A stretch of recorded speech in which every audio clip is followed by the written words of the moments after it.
Now this is how you can access a USB drive on the iPad. So let me show you exactly how this would work. If it's your first time in here on a Foxtecc, most definitely subscribe for more explanations and guides like this one. Okay, so whenever you have something like external SSD or USB stick or whatever, you can most definitely connect it to the iPad. At first, you have to figure out the connection type because most iPads have either the USB-C connector or the Lightning if it's an older iPad, but yeah, you kind of have to connect it through this port.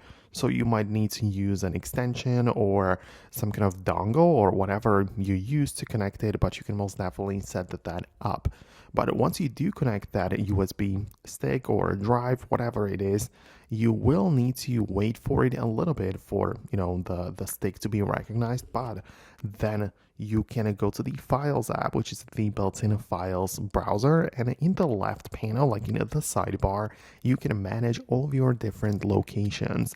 This includes your local storage on the iPad, the iCloud, or even other apps like Google Drive or Dropbox might be added in here. But the point is that if you have something like USB connected, the storage is also going to appear to be part of these locations. So as I said, you might need to give it a minute, but if it's recognized properly and if everything works fine, you're going to most definitely see it right there. So you can just click on it and browse all of the files, and of course do all of the regular things like move files in between the local storage and the USB and vice versa and so on. So that is how you can access it. I really hope that I can help you out and explain it well. Let me know what you think below in the comments. For now, that's gonna be about it. I really hope I'm gonna catch you later in the next videos as well.